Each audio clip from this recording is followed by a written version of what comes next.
meningkatkan keimanan kita, ya diantaranya dengan banyak-banyak kita beribadah. Nih ibadah udah banyak banget setiap hari kita lakuin, tapi kok keimanan kita rasanya begini-begini aja. Artinya selesai ibadah ya bohong jalan terus, maksiat jalan terus, ibadah berjalan juga.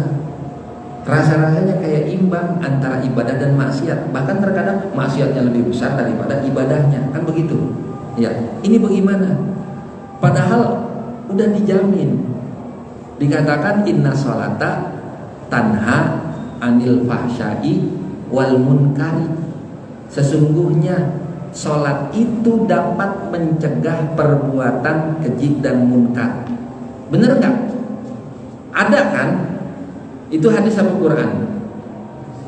Hadisnya begitu. Sholat itu dapat mencegah dari perbuatan keji dan munkar. Berarti hadisnya salah.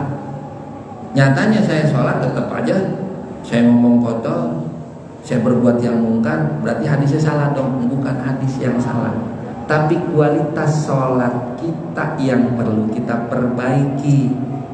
Sementara ini kita sholat hanya sekedar untuk melaksanakan atau menggugurkan kewajiban saja. Bener nggak? Nggak usah malu jawabannya. Oh iya gitu. Kita sholat sementara ini, selama ini kita sholat hanya untuk menggugurkan kewajiban saja. Sholat itu belum kita jadikan sebagai kebutuhan. Apa bedanya menjalankan kewajiban atau menggugurkan kewajiban dan sholat itu kita jadikan kebutuhan? Kalau sholat kita jadikan kewajiban, satu waktu kita akan menemui rasa malas untuk menjalankan sholat, untuk menjalankan ibadah. Kenapa? Karena bagi kita cuma kewajiban. Orang diganjar dengan wajib, disuruh ada kalanya malas. Ya, ketika iman turun malas. Tapi kalau sholat itu dijadikan sebagai satu kebutuhan, mohon maaf, nggak ada kata-kata malas. Contoh, dari kecil kita makan nggak? Kalau kita makan suapnya di mana? Di mulut, di hidung, di mata. Pernah pindah? Suapnya di hidung, saya bosan di mulut. Pernah pindah nggak? Enggak kan? Sampai sekarang kita nyuap di mulut. Bosan nggak? Bosan nggak? Kenapa nggak bosan? Karena kebutuhan. Kalau sholat udah kita jadikan kebutuhan, ya, maka kita nggak akan ngerasa berat. Dan ketika kita udah mulai nggak ngerasa berat, udah mulai keimanan kita naik seperti itu, baru ada perbaikan-perbaikan dalam hidup kita. Bagaimana? Apa yang diperbaiki? Itu yang kata Rasul, sesungguhnya yang namanya sholat itu dapat mencegah daripada perbuatan keji dan munkar. Rapi sholat, kita yakin. Saya emang udah nggak sholat, tapi saya tahu Allah itu maha melihat. Ketika Allah maha melihat, maka mustahil saya terluput dari penglihatan Allah ketika saya melakukan sesuatu yang Allah larang. Itu akan muncul. Caranya ya tadi, perbaiki kualitas sholat kita, kualitas ibadah kita. Kalau kualitas sholatnya udah baik, saya yakin dengan seyakin-yakinnya, nih masjid yang ukurannya sekian meter nggak akan sepi dari orang-orang yang melaksanakan ibadah di sini. Nih ngaji pada malam hari ini atau malam-malam yang lain, saya yakin jemaah sampai luar-luar. Lantaran apa? Mereka mau memperbaiki kualitas ibadahnya setiap hari. Tapi kemauan itu, keinginan itu belum ada di hati kita. Karena apa? Ya karena kita cuma untuk menggugurkan kewajiban saja. Maka caranya gimana? Perbaikin dulu. Mulai timbulin rasa mau untuk memperbaiki kualitas ibadah kita. Bahasa kerennya mah kita upgrade. Dulu tahun 2001, tahun berapa ya, 2003, handphone masih bagaimana sih bunyinya?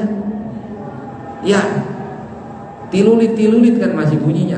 Lah sekarang ketika handphone udah muncul yang baru, kamera dari mulai VGA, ya sampai yang model-model sekarang canggih-canggih bukan main. Kenapa kita upgrade handphone kita? Karena kita pengen ada perbaikan kualitas dalam hidup kita. Oh, perkara benda duniawi aja kita upgrade, kok perkara ukhrawi kita nggak mau upgrade.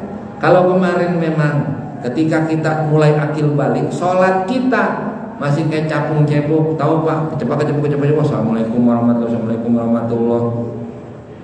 Mulai sekarang kita upgrade. Perkata apa yang kita ucapkan dalam sholat, kita maknai, kita pahami maknanya. Nah, mulai dari situ kita akan mampu untuk mengkonsentrasikan pikiran kita dalam sholat, sehingga hati kita khusyuk, nggak kemana-mana. Sedang sekarang dalam sholat kita, mohon maaf, kenapa masih banyak mikir ke sono sini? Ketika sholat, pikiran ke sono, pikiran kemari, nggak hadir kehusyukan kita dalam sholat. Wajar, karena kita nggak paham apa yang kita ucap dalam sholat kita. Betul nggak? Karena nggak paham kita ucap apa yang kita ucap, maka pikiran kita kemana-mana. Bahkan yang konyol lagi, nggak jarang begini kan, sering orang ketika sebelum sholat ada benda yang hilang, kunci motor dah. Kunci motor saya taruh di mana? Tuh nyari Pak, dari kolong meja, kolong kasur, kolong balik, nggak ketemu. Kata bini kita, sholatnya sono udah ginari. Begitu kita sholat, ketemu tuh kunci. Ada di pikiran kita, astagfirullah, iya kunci motor tadi gue gantung. Tapi kita sholat, apa kata kita? Gue dapat ilham, gue dikasih tahu, Allah kasih tahu tuh kunci motor gue gantung tadi tuh lantaran gue sholat. Itu bukan ilham, itu setan menggoda kita. Setan yang ngingetin, kunci motor lu gantung tadi tuh di gantungan sono. Tuh kita lagi sholat, biar apa? Konsentrasi kita buyar. Setan godain tuh, bukan ilham Pak.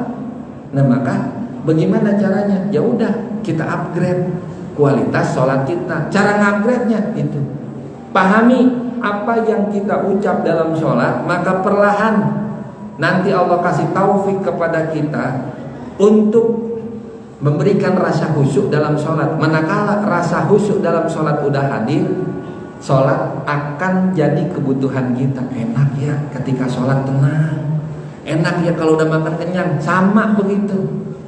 Ketika udah hadir rasa khusyuk, sholat udah jadi kebutuhan, maka nggak ada alasan lagi untuk ninggalin sholat. Ketika udah nggak ada alasan untuk ninggalin sholat, tuh baru tuh tanha anil fahsya'i wal munkar. Maka pelan-pelan yang tadinya kita ngomongin orang apa segala macam larangan kita jalanin, udah mulai mulut kita, nah, ntar sholat gue sia-sia.